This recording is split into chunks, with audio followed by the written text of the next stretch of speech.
Bonjour, Gmara de Ta'anit, on est à la page 12a au chapitre 1 toujours.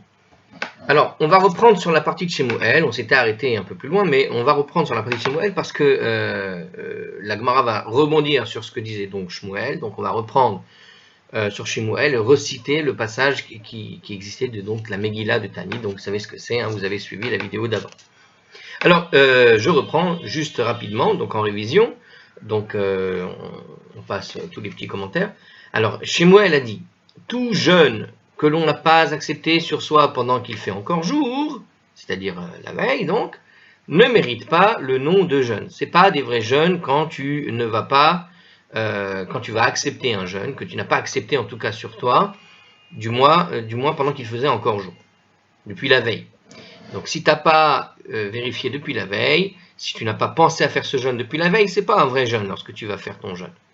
Hein, c'est une espèce de jeûne improvisé. Donc un jeûne improvisé en quelque sorte, comme ça tu décides au milieu d'une journée après avoir oublié de manger, ça ne s'appelle pas un jeûne. En tout cas, la Gemara s'interroge. Et s'il jeûne au final, voilà, il n'a pas accepté le jeûne au préalable, mais malgré tout, il a quand même jeûné. Il décide de jeûner. Il pose la question de la Gemara. Quelle serait la loi à ce moment-là? Est-ce que ce jeûne, par exemple, satisfait rétroactivement à une obligation en attente? Est-ce que, oui ou non, malgré le fait qu'il ait jeûné alors qu'il s'était improvisé, est-ce que, au fond, à partir du moment où il décide de compléter ce moment d'oubli de manger par l'idée d'un jeûne, d'un vrai, eh bien finalement il jeûne, et est-ce que rétroactivement c'est pas valable? Rabba Bar Shila dit qu'une telle personne ressemble en fait à un soufflet plein d'air. Alors on a eu du mal à expliquer ce que voulait dire ça. En tout cas dans ArtScroll ils expliquent comme ça qu'elle s'est abstenue de manger et donc elle est remplie d'air, elle n'est sans objet à l'intérieur. Donc ça semble être l'explication ici de ce que dit donc en tout cas dans cette version l'idée d'une baudruche. Bon, c'est dégonflé on pourrait dire, sauf que là c'est l'inverse, il s'est gonflé mais il n'y a que de l'air à l'intérieur. La Gemara discute des lois sur cette idée d'acceptation. Quand est-ce qu'on doit accepter sur soi le jeûne en fait? Du coup, la Gemara va se poser la question, mais puisque Shmuel pose la question, excusez-moi pour la petite coupure, donc puisque Shmuel pose cette question, tant que le jeûne n'a pas été arrêté, tant que le jeûne, n'a pas été accepté sur soi. Qu'est-ce que ça veut dire accepter un jeûne? Donc la Gemara pose cette question. Mais quand est-ce qu'on doit accepter sur soi le jeûne? Qu'est-ce que ça veut dire accepter le jeûne? Quand est-ce qu'on l'accepte? Alors Rav Amar, là-bas, il nous disait, c'est au moment de Mincha. Et Shmuel a dit, lui, c'est durant la prière de Mincha. Donc Rav, il dit au moment de Mincha, ce qui veut dire, c'est pas nécessairement un moment très précis. Il faut pas être aussi rapide sur ça. C'est juste au moment de Mincha, c'est-à-dire dans l'après-midi. Si tu acceptes, en gros, avant la nuit, de faire le jeûne, alors ça c'est un jeûne, mais si jamais tu n'acceptes pas, bon, pour Shmuel en tout cas, c'est durant la prière de Mincha, c'est-à-dire qu'il y a une forme d'officialisation à travers la prière, au moment d'un passage où on dit les prières personnelles, où on va dire voilà, je vais faire le jeûne maintenant. Donc c'est cette acceptation sur soi qui fait que c'est un vrai jeûne. Rav Yosef a dit que la halakha s'accorde vraisemblablement à ce que dit Shmuel. Pourquoi? Parce qu'il est écrit dans le Megillah de Ta'anit, cependant tout homme auquel se présente donc un jeûne avant cette fête, il interdira. Puisque la série de jeûnes a débuté avant les fêtes, ils ne seront donc pas suspendus. Donc il interdira de manger. Alors, on va le relire ce texte en hébreu, tout simplement parce que toute la discussion qui va venir après va être sur le texte, d'accord, sur ce passage. Donc ici, on voit que, a priori, Rav Yosef prend le passage de Megillah, de la Megillah de Ta'anit, et dedans, dans ce texte, Lachen, Kol Inish, Deyete Alu Mikadmat Dina, Yesar. Donc, Rav Yosef tire sa preuve à travers ce texte en disant voilà, donc cependant tout homme auquel se présente un jeûne avant cette fête, il interdira. Mais la question qui se pose pour la Gemara ici, donc on a donné les explications la vidéo d'avant avec tout ce qu'il fallait. Le problème, c'est que voilà, il va se passer une discussion là-dessus. Alors, Maïlav, alors on poursuit la Gemara, n'est-ce pas qu'il ressort de cette braïta qu'il s'interdit uniquement par le biais de la prière? Donc il semblerait qu'ici, quand il dit il interdira, il interdira, il y a un côté prière. Voilà. Alors, et la Gemara rejette l'interprétation de Rav Yosef et il dit pas du tout. Le texte de la Megillah de Tanit qu'on vient de citer, en réalité, il y a écrit là-bas Ye'aser Atzmo. C'est-à-dire qu'au lieu de dire Yessar, il y a écrit en fait Ye'aser Atzmo, il lui sera interdit. Ça veut dire qu'il est accepté ou pas le jeûne au cours de la prière, eh bien, il lui sera interdit. Alors que dans la version que pour Rav Yosef, il dit Yessar directement, ça veut dire qu'il interdira. Il interdira quoi? Ça veut dire qu'il interdira comment? On ne peut interdire que par le biais de la prière. Alors, on répète quand même le commentaire sur cette idée-là, parce que ça va être important pour la suite, j'ai l'impression. Alors, puisqu'il s'est déjà engagé à respecter une série de jeûnes, pourquoi la Braïta précise-t-elle « il interdira » La Braïta enseigne, tout simplement ainsi, que le jeûne prévaut sur la fête uniquement s'il a été de nouveau accepté lors de l'office de Mincha, de la veille du jour du jeûne, et conformément à l'opinion de Shmuel. Bon. Alors, en fait, j'ai toujours du mal avec ce passage, mais on va quand même passer. En tout cas, ce que dit la Gemara, par rapport à ce que raconte Rav Yosef pense que l'idée de dire « Yesar », Atzmo Bitzlo, quand tu as écrit Yesar, il interdira, tu dois le lire Yesar Atzmo Bitzlo, qu'il doit se l'interdire par le biais de la prière, avec le mot Bitzlo. Bitzlo, ici, nous dit Rashi, que ça veut dire en fait en vertu d'un vœu, c'est-à-dire que alors ça, il y a deux hypothèses, hein, soit par la prière, comme c'est traduit ici, soit par l'idée d'un vœu. C'est-à-dire qu'il faut faire une sorte de vœu sur le vœu, j'ai l'impression. En vertu du vœu, il doit s'interdire, c'est-à-dire le bitzlo ici, en fait, semble faire référence, en réalité, à la série de vœux qui avait été déjà prononcée. C'est-à-dire que, puisque tu t'es fait déjà une série de vœux, donc tu l'interdiras en vertu de cette série de vœux que tu as déjà prononcée, c'est-à-dire tu avais fait le vœu de jeûner, tu avais une série de jeûnes que tu devais accomplir, puisque ce jeûne tombe en même temps qu'une fête, tu dois te l'interdire. Voilà. En tout cas, il le lit comme ça, et dans la suite de la Gemara, il rejetait cette preuve, et disait, c'est pas tu dois te l'interdire comme tu ferais un vœu, c'est-à-dire pendant la prière, tu vas en quelque sorte officialiser du coup que tu dois poursuivre ce vœu, et donc c'est comme Shmuel, ce que disait Shmuel, c'est-à-dire que pour Shmuel, il faut en quelque sorte officialiser dans la prière, avec la prière personnelle pour dire je suis en train de faire le vœu, je suis en train de jeûner, je vais bientôt jeûner, etc. Donc j'officialise le moment du jeûne qui doit arriver. Mais pour la Gemara qui répond non, elle dit il lui sera interdit, c'est-à-dire que puisque déjà il est déjà soumis à une quantité de jeûne, puisque le jeûne qui va arriver, qui tombe en même temps que les fêtes, il avait fait une série de jeûnes, mais il n'avait pas calculé qu'un de ces jeûnes va tomber en même temps qu'une fête de la Megillah de Ta'anit.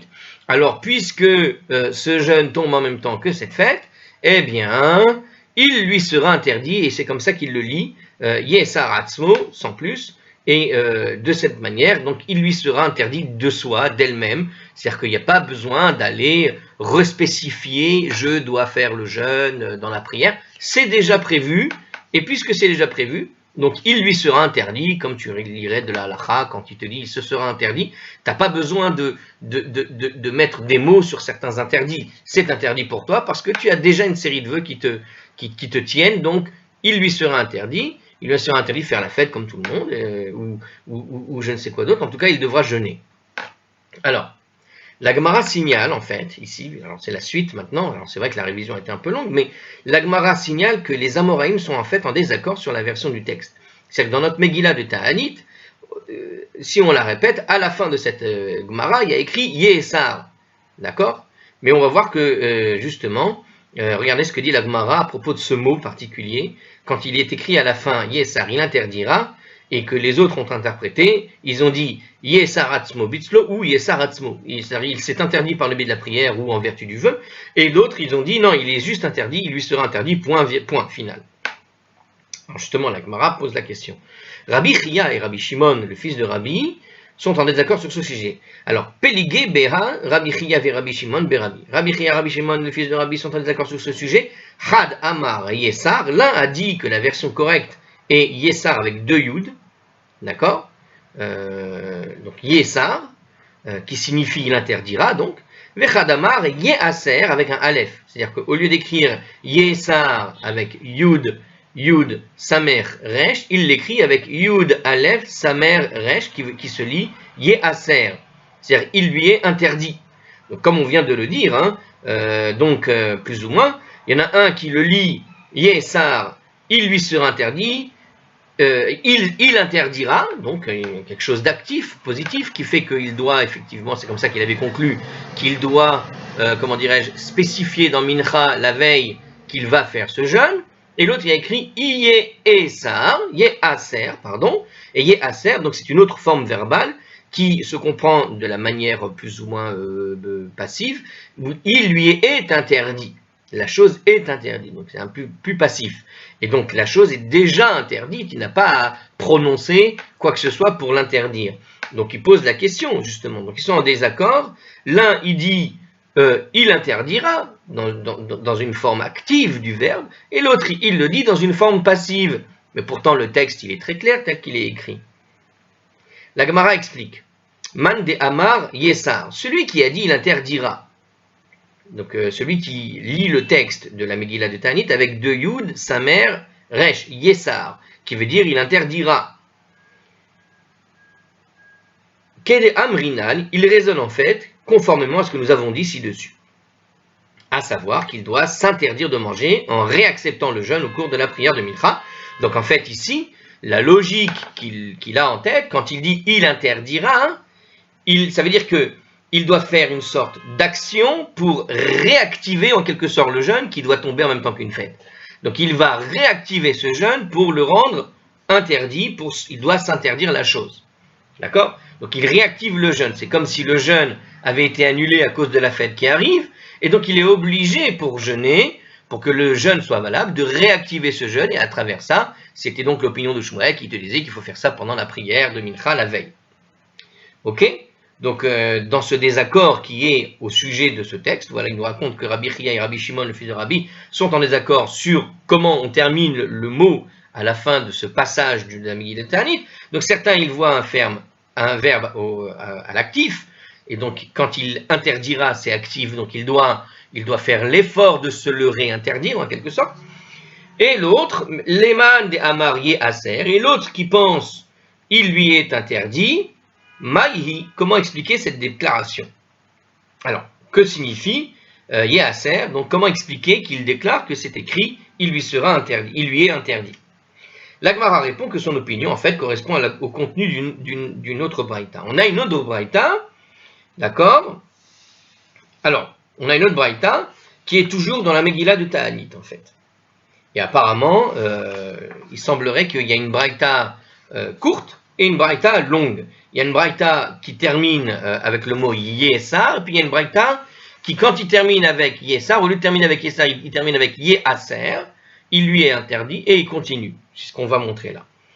Alors il dit comme ça, Detania be Megillat Ta'anit, il répond comme ça, car il a été enseigné dans une braïta dans la Megillah de Ta'anit, Kol inish, tout homme, donc c'est le même texte, hein, Degete Alohi Mikadmat Dena, auquel s'est présenté une série donc de jeûnes avant ses festivités. Donc il y a il avait devant lui des jeûnes qu'il était prévu de faire, d'accord, qu'il avait prévu pour lui, et voilà qu'elle se présente devant une fête. Il y a une fête qui arrive. Yehaser, il lui est interdit. Il lui est interdit de quoi? De manger. Il lui est interdit, lui, de manger parce qu'il est sous le coup des jeûnes qu'il s'est imposés. Ketzad, et justement il y a une suite. Ketzad, comment faut-il comprendre ça? Donc pourquoi est-ce qu'il est dans ce cas-là? Yachid shekibel alav, d'accord? Donc Yachid shekibel alav, donc le particulier qui a accepté sur lui, donc vous voyez, on revient sur le sujet de ce fameux particulier. Donc le particulier qui a accepté sur lui de jeûner, par exemple pour demander la pluie justement. Alors, Sheni vachamishi shel kol hashana kula. Alors lui, c'est un particulier, mais il a pris sur lui de faire un jeûne, pas juste à cause de la pluie qui manque, mais véritablement toute l'année. Donc jeudi et lundi, le lundi et jeudi de toute l'année. Et les fêtes qui sont consignées dans la Megillah de Ta'anit, au cours desquelles on ne peut pas jeûner, donc, normalement, ont coïncidé avec les jours de jeûne qu'il s'était fixés. Tu penses bien que si jamais tu te fixes sur l'année de jeûner tous les lundis et jeudis, sachant que les dates dans le judaïsme tournent, quoi. C'est jamais le même lundi, le même mardi, etc. Enfin, chaque année, ça tourne. Donc une personne, elle s'est fixée, tu penses bien qu'il y a bien une fête ou deux qui vont tomber pendant un lundi et jeudi qui était prévu. Donc justement, voilà que ces fêtes consignées maintenant dans le Megillah de Ta'anit, on parle donc de fêtes très légères. On ne parle pas des grandes fêtes comme Sukkot, Pessah, Shavuot, qui sont des fêtes qui, évidemment, si elles devaient tomber en même temps le lundi ou le jeudi, tu serais obligé de ne pas jeûner, le contraire, parce que ce sont des fêtes de la Torah qui passent devant les petites fêtes qui sont des rabbanim. Or, les fêtes de la Megillah du Ta'anit sont surtout des fêtes de rabbanim, des petites fêtes qui sont pour on avait dit, célébrer des moments importants, mais des choses qui, après la destruction du temple, ont été oubliées tellement la destruction a été forte que ces petites fêtes n'avaient plus vraiment d'intérêt. Bon, à l'époque, même si ces fêtes avaient un certain intérêt, elles n'avaient pas l'intérêt qu'ont les fêtes de la Torah. Donc ce sont des petites fêtes. Eh bien, une personne qui s'est fixée donc ces jeunes-là, les lundis, jeudis de toute l'année, et voilà qu'elles coïncident en même temps ces jours-là, eh bien, qu'est-ce qui se passe? Eh bien, il devait effectivement s'interdire de manger. Alors, im nirdu kodem ligzaratenu, s'il avait fait son vœu de jeûner chaque lundi, jeudi, avant le décret qui imposait les fêtes. Donc, avant même qu'on fixe la fête, s'il avait fait ce décret, Yevatel Nidro et Gezeratenu. Son vœu annulera notre décret. Ça veut dire qu'il devra donc jeûner ces jours-là. Donc ils ont fait un décret, ils ont fixé une nouvelle fête, par exemple, dans la Megillah de Ta'anit, comme j'ai dit, il y avait des petites fêtes vraiment occasionnelles, des petites fêtes qui pouvaient être donc célébrées. On pourrait qualifier, vous savez, vous connaissez peut-être Yom HaAtzmaut, Yom Yerushalayim, ce sont des fêtes qui sont d'ailleurs contestées par certaines communautés religieuses, qui sont acceptées par la plupart, mais certaines de ces fêtes, on pourrait les qualifier de fêtes vraiment typiques de ce qui pouvait se trouver dans Megillah de Ta'anit, c'est-à-dire des fêtes de célébration, mais qui sont légères. C'est-à-dire, si quelqu'un s'était fixé un jeûne et que tombe Yom HaAtzmaut, tu penses bien qu'il jeûnera celui-là. Parce que c'est pas Yom HaAtzmaut, c'est une petite fête, c'est pas grand-chose. Tu vas rajouter quoi? Quelques téhilim, quelques machins, puis ça y est, t'as rien fait de particulier. Hein, si ce n'est, il faut bien manger, et certains vont faire un barbecue. C'est pas Yom Tov, quoi, vous comprenez? Alors, donc, on imagine bien le genre de fête. Donc, ce sont ce genre de fêtes-là, et voilà que ils ont fixé, imaginez, donc, à l'époque du Talmud, il y a eu, quelque chose qui s'est produit, un petit miracle, quelque chose, et alors ils ont fixé une fête, et voilà qu'un type, il avait fait un vœu de jeûner chaque lundi, jeudi, avant qu'il ne fixe la fête. Eh bien, son vœu annule la fête. C'est-à-dire que lui, il n'a pas à faire cette fête-là, voilà, tout simplement. Et il devra jeûner ces jours-là. De même, s'il n'a pas réaccepté le jeûne, s'il n'a pas réaccepté le jeûne au cours de la prière de Mincha du jour précédent, donc ça c'est ce que nous dit ArtScroll pour nous expliquer par rapport à ce que disait Shmuel justement et à la position de celui qui est écrit dans Megillah de Ta'anit, Yessar. Donc là on est dans Yehaser. Donc ici en tout cas on voit que la suite de cette braïta qui parle de la Megillah de Ta'anit nous explique là que a priori dans cette braïta on met une version où il y a écrit Yehaser et ce Yehaser est expliqué justement dans cette braïta, comme voulant dire précisément qu'on n'a pas à attendre la veille et que le jeûne sera annulé automatiquement, en quelque sorte. Pardon, pas le jeûne, que la fête est annulée pour celui qui jeûne de manière automatique. Alors, on continue. Ve'im gezerate nu kodemet lenidro. Mais maintenant, par contre, si le décret a été promulgué avant son vœu, imaginons, il y a 40 ans, 50 ans, ils ont décrété, voilà, aujourd'hui on va faire la célébration de Yom HaAtzmaut. D'accord? Donc on décrète la fête de Yom HaAtzmaut, c'est les rabbanim qui décrètent, le tribunal de Jérusalem. Il dit voilà, à partir d'aujourd'hui on fait la fête de Yom HaAtzmaut.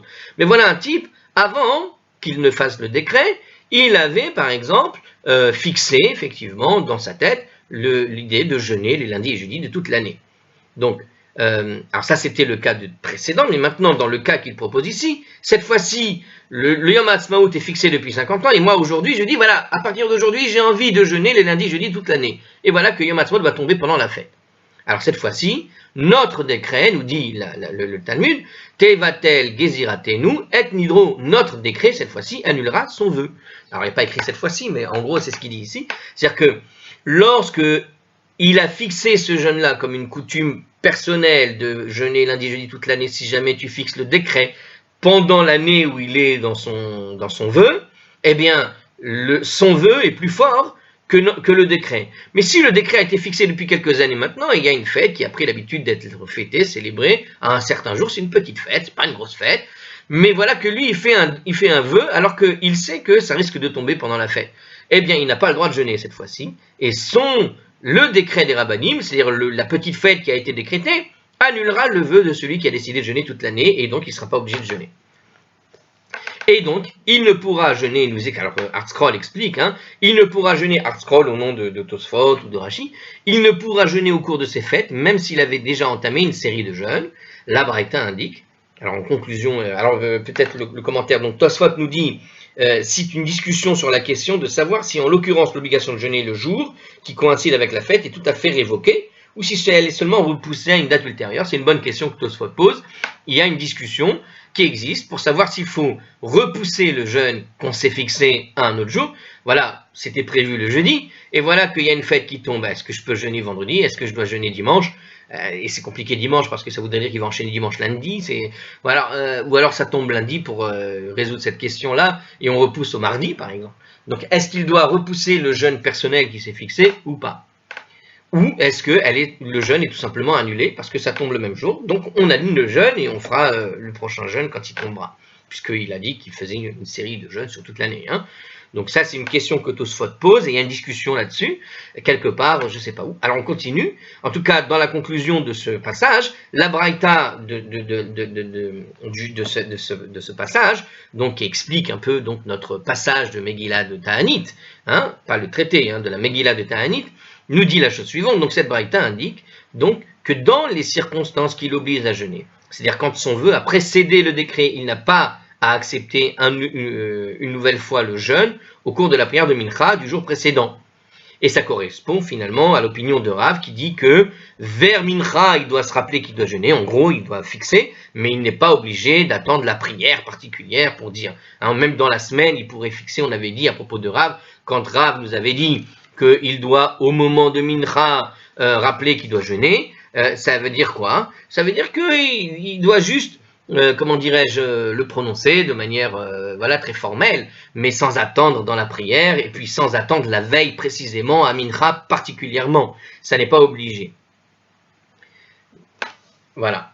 Donc c'est ce que nous dit la conclusion, et donc on voit ici pourquoi est-ce qu'on a ces deux versions. La Gemara vient nous expliquer que la raison pour laquelle il y en a un qui disait donc Yessar sur la Megillah de Ta'anit, qui disait il interdira de manière active et qui correspondait à l'opinion de Shmuel, c'est parce qu'il existe dans cette version de la Braïta une version sans explication, et puis une autre Braïta, il existe une Braïta qui reprend le passage de Ta'anit, et au lieu d'écrire Yessar, il a écrit Yasser. Et puisqu'il y a écrit Yasser, il y a tout un développement pour expliquer qu'est-ce que ça veut dire.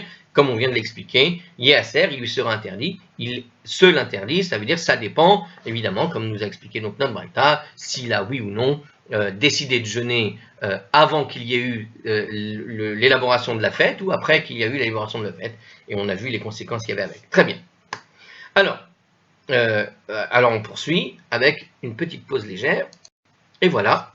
Alors, la Gemara, maintenant, va se pencher sur le statut de la nuit qui précède un jeûne durant laquelle il est permis de manger. Donc, la question se pose de savoir si le jour, plutôt la nuit qui précède, donc, comme nous pose la question de la Gemara, est-ce que oui ou non, il y a un statut particulier? Alors ici, les règles énoncées dans les lignes qui vont suivre, nous dit ici ArtScroll au nom de Rashi, concernent aussi bien les jeûnes publics mentionnés dans la Mishnah à la page 10a, que les jeûnes volontaires, que s'imposent donc les particuliers.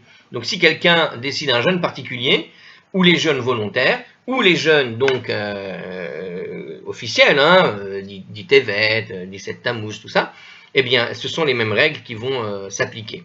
Donc ici, Tanu Rabbanan, les sages posent la question, dans une braïta, Ad matai ochel veshoté. Jusqu'à quand est-ce qu'on peut manger et boire? On a un jeûne qui est prévu, on s'est prévu un jeûne soi-même, ou bien on a un jeûne prévu, qui est prévu. Alors, jusqu'à quand on peut manger et boire? Jusqu'à la première lueur de l'aube, dit vrai Rabbi. Ce sont les paroles de Rabbi. Rabbi Eliezer bar Shimon Omer, Rabbi Eliezer bar Shimon dit, Ad kerov hagever. Alors, jusqu'à le chant du coq. Alors, Alors il explique quelque chose ici. Bon, c'est assez clair ici, hein, voilà, ce que dit la Braïta. Alors, juste un commentaire.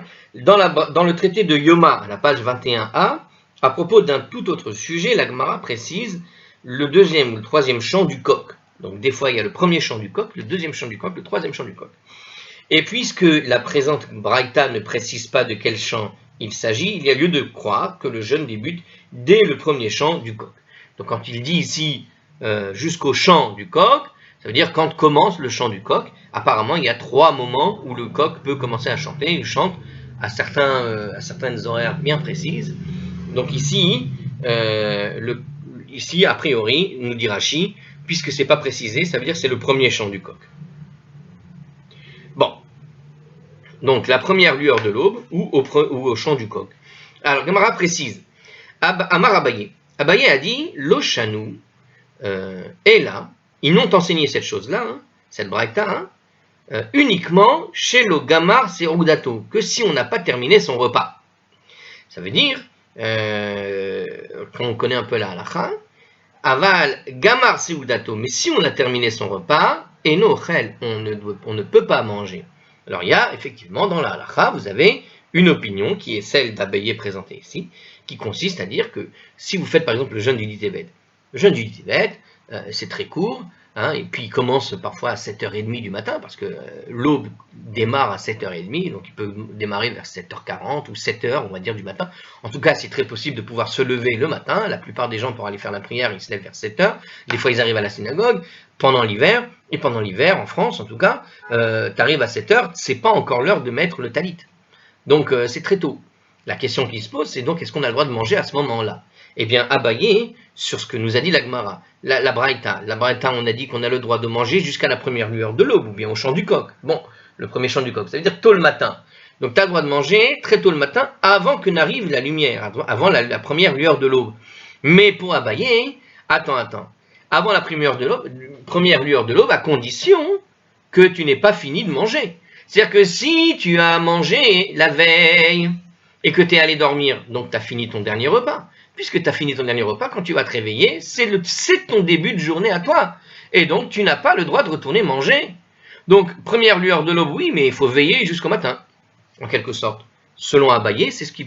Voilà, il dit, si tu n'as pas terminé ton dernier repas, si tu as terminé ton dernier repas, tu ne peux pas retourner manger le matin et te réveiller, faire comme si de rien.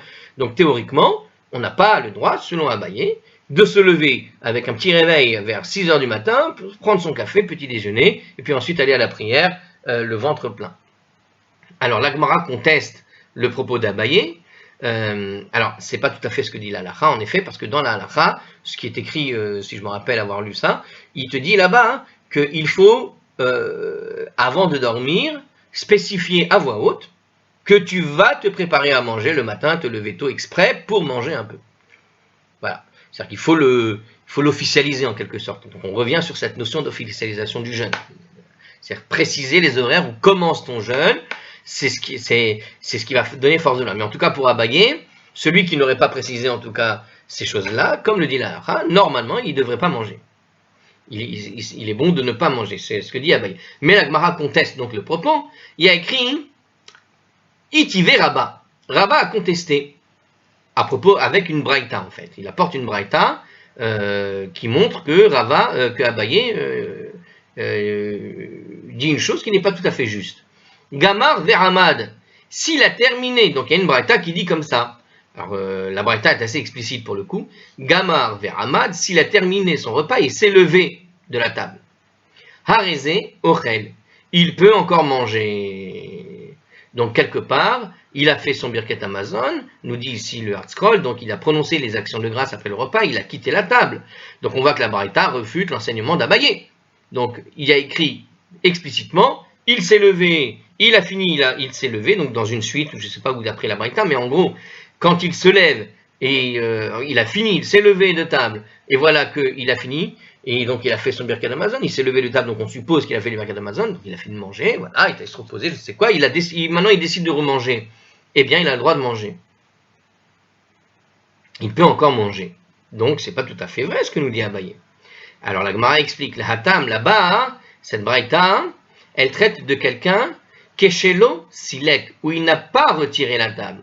Ça veut dire qu'en fait, il s'est peut-être levé de table, mais il a laissé la nourriture à table. Donc, quelque part, il a laissé, on va dire, le dessert à table. Donc, c'est prévu qu'il revienne à un moment ou à un autre, en quelque sorte. C'est ce que veut nous dire, je suppose, la Braïta. Qu'est-ce qu'il dit en commentaire? Autrefois, les tables de repas n'étaient pas disposées de façon permanente. La table, qui ressemblait plus à un plateau avec des pieds, était présentée au moment du repas, puis retirée sitôt le repas fini.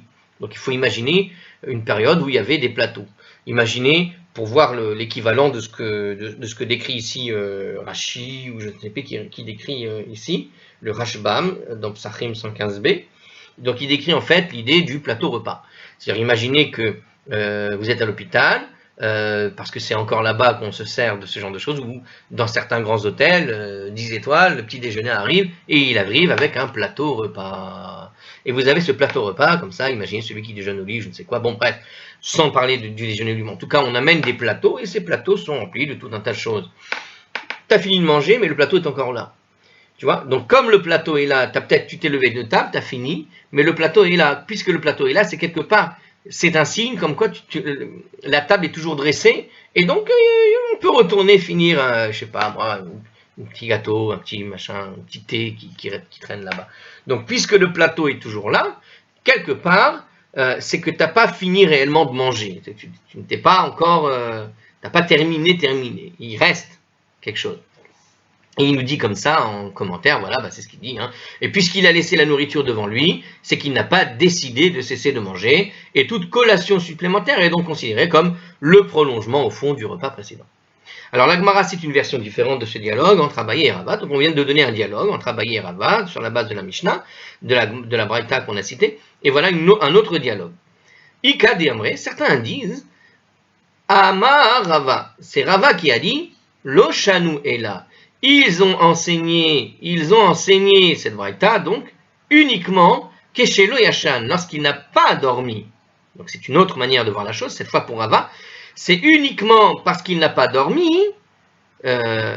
qu'il peut encore manger jusqu'à l'aube. Donc s'il a veillé, ce que j'avais pensé au début, s'il a veillé toute la nuit, cette fois-ci c'est Rava qui parle, donc s'il a veillé, donc c'est pas une question de plateau repas qui est encore là ou pas, mais si par contre il est allé dormir, et voilà qu'il est allé dormir, donc quelque part, il a fini de manger, il ne pense pas remanger, puisqu'il était dormir. Ça y est, le repas est fini. Aval Yashan, mais s'il a dormi, et no ochel, il ne peut pas manger de nouveau, même s'il s'est réveillé donc avant l'aube, et voilà. Alors justement, regardez, c'est ce que je vous disais, écoutez bien, la halakha retient l'avis de Rava, ainsi que l'opinion de Rabbi exposée dans la Braïta. Si le fidèle n'a pas dormi profondément, il peut manger et boire jusqu'à l'aube, nous dit Rashi. De plus, les lycésionnaires affirment que si l'on a explicitement signifié notre intention de manger au réveil avant l'aube, on a le droit de le faire. Donc, il faut le dire de manière explicite. Par ailleurs, les commentateurs divergent quant à savoir comment Rava statuerait dans le cas de celui qui s'endort au milieu du repas. Alors que le Ran et le Ritva déclarent qu'il lui serait permis de reprendre le repas si le réveil avait lieu avant l'aube, le Rava lui interdit de continuer à manger, bien que la halakha retienne l'avis la plus indulgente, il est néanmoins méritoire de suivre l'avis la plus stricte. C'est ce qui est écrit dans Mishnah Brura, c'est pour ça qu'on trouve ça dans l'Yalkut Yosef, apparemment, de ce que je m'en rappelle avoir lu. C'est ce qu'il dit. En gros, Tavo alav bracha, le fameux Tavo alav bracha, pour ceux qui connaissent, là, ici, il est dans cette idée-là. En tout cas, dans cette version-là, qu'est-ce qu'on voit? Une personne donc il mélange les deux cas ici, c'est-à-dire qu'une personne qui est à table, et voilà, il s'endort à table. Est-ce que oui ou non, on considère qu'il a fini le repas? Au fond, il a commencé sa digestion, et elle s'est bien entamée puisqu'il était allé dormir.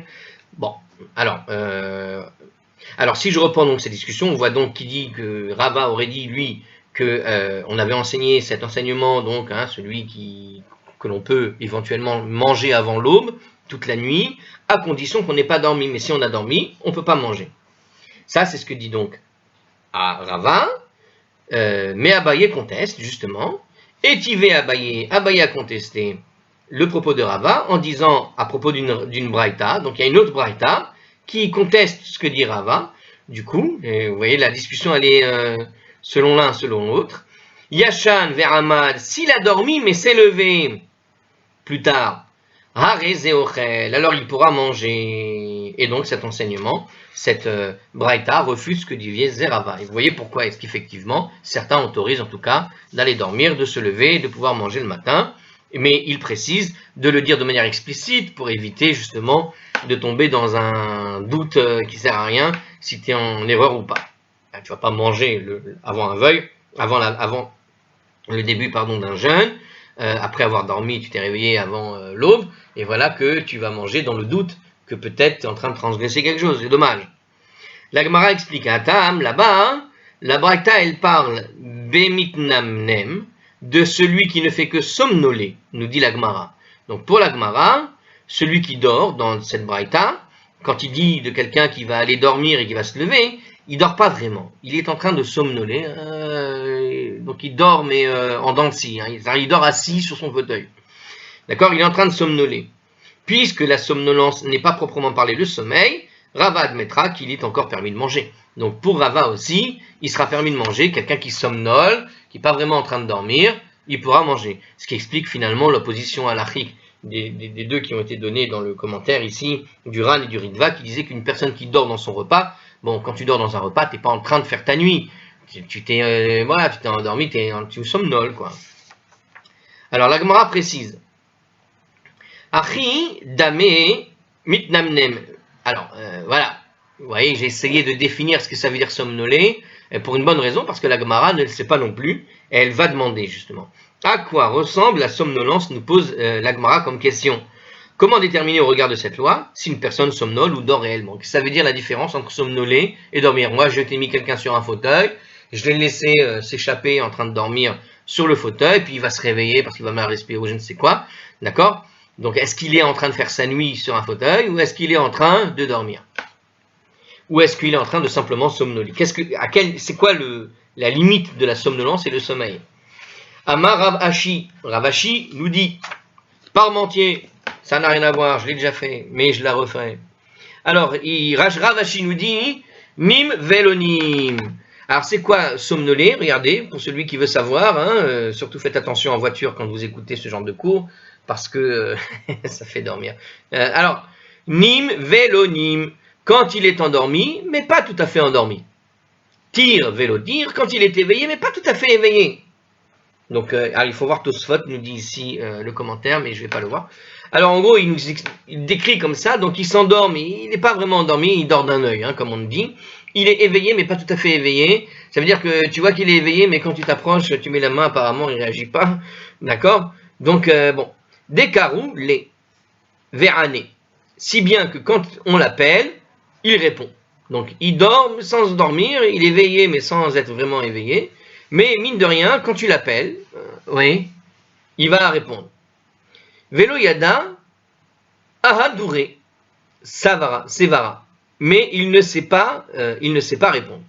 C'est-à-dire, il va répondre comme une sorte de réflexe, mais il ne saurait pas répondre à une question qui demande une réflexion nouvelle. Ah, donc il explique comme ça. Velo yada, ahaduré, savara. Il ne sait pas répondre si c'est une réflexion nouvelle. C'est-à-dire qu'il est vous savez quoi, c'est l'état que j'ai. Je ne sais pas si vous parlez l'anglais, mais des fois quand on parle 2-3 langues, il n'y a que la langue d'origine qu'on arrive à sortir quand on est fatigué. Tu arrives le soir comme ça, et puis à un moment on te pose une question et tu n'arrives pas à faire tes mots, tes phrases en anglais. Tu peux les faire en français, mais parler en anglais devient difficile parce que la fatigue elle est là. Donc c'est ça l'état de somnolence en quelque sorte. En tout cas, c'est comme ça qu'il semble que ça me fait penser ce qu'il vient de dire. Il ne sait pas répondre à une réflexion nouvelle. Veri madkerele midkar. Et quand on lui rappelle une information qu'il connaît, alors il s'en souvient. Donc imaginons, justement, il a du mal à se rappeler ces mots. Hein, voilà, par exemple, c'est exactement ça. Et quand on va lui rappeler une réflexion, une information qu'il connaissait, finalement, il la reconnaît, il s'en souvient. Mais sur le coup, ça vient pas tout de suite. Donc la somnolence, c'est l'état de grosse fatigue qui est presque avant, c'est un petit peu le rêve éveillé, quoi, presque. Ce moment où tu dors, mais pas vraiment, mais tu es tellement fatigué qu'il n'y a rien qui... Ça rentre, ça sort, voilà. Alors la Gemara, voilà, elle se termine ici, sur ce passage-là. Alors on continue avec un autre un autre sujet du coup. Alors ils abordent la question sur un autre aspect de ce qu'on appelle les jeûnes personnels. Hein. Amar Rav Kahana Amar Rav. Donc voilà, on a fini cette discussion, ok, il n'y a pas autre chose. Alors Amar Rav Kahana Amar Rav. Rav Kahana a dit au nom de Rav. Yachid Shekibel Alav Taranit. Le particulier qui a accepté sur lui un jeûne. Donc un particulier accepte sur lui, donc encore une fois, ce particulier, c'est ses rabbins, ce machin, bon, ou est-ce que c'est monsieur tout le monde? Là, il semble que c'est un peu monsieur tout le monde, enfin ça dépend. Je répète, le particulier qui a accepté sur lui un jeûne, Asur Bene'ilat Sandal, il n'a pas le droit de porter des chaussures lors du jeûne. Donc une personne qui décide de faire un jeûne particulier, il ne peut pas porter des chaussures en cuir. Hein, en gros, hein, en général, c'est de ça qu'on parle. Chayshinan Shema Ta'anit Sibur Kibel Alav. On craint qu'il ait peut-être accepté sur lui les restrictions d'un jeûne public. Alors, on craint qu'il ait peut-être accepté sur lui les restrictions d'un jeûne public. En fait, regardez ce qu'il dit ici, c'est intéressant. Le Rav Kahana, il propose une idée que quand tu acceptes un jeûne sur toi-même, toi, tu as l'habitude de faire des jeûnes, puisqu'il y a des jeûnes publics. Hein, chaque année, on a 6 jeûnes à faire. Hein, 7 Tammuz, 9 Av, 10 Tevet, Purim, hein, la veille de Purim, jeûne d'Esther, je ne sais plus lequel il manque, Kippour, mais il me semble qu'il en manque encore un. Je crois qu'il manque un, je ne sais plus lequel. Oui, le 3 Tishrei, hein, le jeûne de Guédalia. Donc vous voyez, ces jeûnes-là, ce sont des jeûnes publics, on a l'habitude de les faire, voilà. Et maintenant, il dit comme ça, il dit, quand tu vas maintenant faire un jeûne particulier, imaginons le jeûne de Tisha B'Av. Quelqu'un qui ne jeûnerait, par exemple, en général, que de Tisha B'Av. À Tisha B'Av, on sait qu'il ne faut pas porter les chaussures en cuir. Hein. Donc on ne met que des trucs légers ou je ne sais quoi. Bref, on ne met pas en tout cas des chaussures en cuir. On ne porte pas le cuir. Et voilà qu'une personne qui n'a pas l'habitude de faire les autres jeûnes, où on sait qu'on peut porter les chaussures en cuir les autres jours de jeûne, il accepte sur lui de faire un jeûne, mais il a en tête les règles de Tisha B'Av. Il croit que c'est pareil. C'est comme vous savez quoi, c'est assez amusant. On a fait le changement d'horaire récemment, et quand on a fait le changement d'horaire, il y a des magasins qui ferment plutôt Shabbat. Donc comme ils ferment plutôt Shabbat, pourquoi? Parce que quand tu passes à l'heure d'hiver, évidemment, Shabbat il rentre plus tôt. Donc au lieu de fermer à 14h comme c'était l'habitude dans un magasin, hein, ils ont fermé à 13h. Et il y a un monsieur qui est venu un autre jour de semaine, donc en semaine, ce magasin il ferme à 10h. Voilà. Et voilà que il ferme à 10h, cet homme qui apparemment pas l'habitude du Shabbat, il est venu demander, est-ce qu'aujourd'hui, d'accord, il était 8h, est-ce qu'aujourd'hui, il a demandé comment on appelle ça, un employé, il lui a demandé, est-ce qu'aujourd'hui ça ferme à 9h? Alors l'employé lui a dit, bah non, d'habitude notre magasin il ferme à 10h. Alors l'autre il lui a dit, mais il est surpris, mais alors pourquoi vous fermez plutôt le vendredi? Pourquoi est-ce que pourtant vous fermez plutôt le vendredi? Il lui dit comme ça, mais pourtant vous fermez plutôt le vendredi. Vous fermez à 13h au lieu de 14h. Et en fait, il ne comprenait pas que c'était à cause de Shabbat. C'est-à-dire que c'est une personne qui s'est dit, puisqu'il y a les horaires d'hiver, dans les horaires d'hiver, on doit tout reculer d'une heure, et même la fermeture du magasin, on la recule d'une heure. Non, l'heure d'hiver, tu décales l'heure, mais l'heure, c'est l'heure. C'est-à-dire que si c'est fixé de finir le travail à 10h, tu finis ton travail à 10h, tu vois, dans ce genre de magasin. Mais il a appliqué la logique parce qu'il ne connaît pas finalement le Shabbat d'une certaine manière. Il n'a pas compris que c'est à cause de la tombée de la nuit, puisqu'il y a la tombée de la nuit, il faut laisser le temps aux gens de retourner chez eux, de préparer le Shabbat. Donc il n'a pas compris que c'est ça la raison pour laquelle on ferme plus tôt le vendredi. Il a cru que puisque c'est heure d'hiver, je décale tout d'une heure, donc je décale d'une heure. Alors c'est un petit peu la même chose qu'il propose ici Rav Kahana. Il dit comme ça, le particulier qui accepte sur lui de jeûner, regardez, il n'a pas le droit de porter des chaussures. Pourquoi? Parce que peut-être il a accepté, sans faire exprès, il a accepté l'idée d'accepter toutes les restrictions de ce qui se passe le jour du 9 Av, par exemple. Le 9 Av, tu ne portes pas des sandales, tu ne portes pas des chaussures de cuir. Donc tu vas accepter d'une certaine manière les règles du 9 Av parce que tu ne connais pas bien. Et donc quand tu vas faire ton jeûne particulier, normalement tu ne devrais pas, tu as le droit de porter des chaussures. Tu fais ton jour de jeûne, point, tu ne fais que arrêter de manger, c'est tout.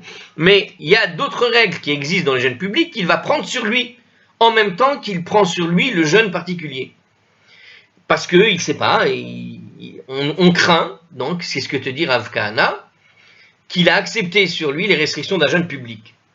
Alors ici, on va quand même donner le petit commentaire. Rav parle de celui qui n'a rien précisé et ne sait pas à quel type de jeûne il s'est engagé. Donc c'est une personne qui a fait un jeûne public, mais il faut définir quel genre de jeûne tu veux faire. Tu vois, c'est un jeûne court, un jeûne restrictif, un jeûne comme ci, un jeûne comme ça. C'est ce que nous explique Rashi. Les secondes et dernières séries de 3 et 7 jeûnes publics, observés en période de sécheresse, font intervenir, outre l'interdiction de manger et de boire, d'autres interdictions, notamment celle de porter par exemple les chaussures. Alors c'est pas uniquement le 9 av, ici il nous explique qu'effectivement, les jeûnes que tu t'imposes en cas de sécheresse sont des jeûnes où tu dois t'interdire aussi de porter les chaussures, donc c'était quelque chose qui pouvait se faire de façon courante, mais une personne qui prend sur lui de faire un jeûne pour une raison qui est la sienne, peut-être il a accepté les règles qui sont courantes pour les autres jeûnes dont on a l'habitude de faire. Alors au cas où, on préfère lui interdire aussi les chaussures, comme ça on met tout le monde d'accord et on ne prend pas le risque qu'une personne se trompe. Hachi li'avad, dès lors, comment doit-il procéder alors? Mais alors comment, quand il doit faire un jeûne, il procède? Pour être sûr qu'il ne va pas se tromper. S'il souhaite exclure ces restrictions de l'acceptation, c'est-à-dire imaginons il a envie de faire le jeûne, mais il a envie de porter ses chaussures, donc il doit le préciser. Amar Ravabar Amar Rababar Rav Shila, Rababar Rav Shila te dit, les Mahi, qu'il énonce comme ça, de manière explicite, les Mahar, Ehe lefanecha beta'anit yachid, demain, je serai devant toi en situation de jeûne privé, c'est-à-dire ça ne me concerne que moi. Comme la Gemara l'a dit plus haut, à la page 12a, le jeûne doit être accepté depuis la veille de Mincha, donc on voit qu'on est, en tout cas pour Rabarav Shila, on doit accepter le jeûne à partir de Mincha. Donc dans un cas de jeûne public, il doit déclarer, voilà, demain je vais faire un jeûne, Dieu, en situation de jeûne privé. Donc il déclare le genre de jeûne de quoi il s'agit. Bon, alors, très bien. Alors on peut s'arrêter là et on continuera plus tard dans ces sujets-là. On va continuer plus ou moins dans ce même registre.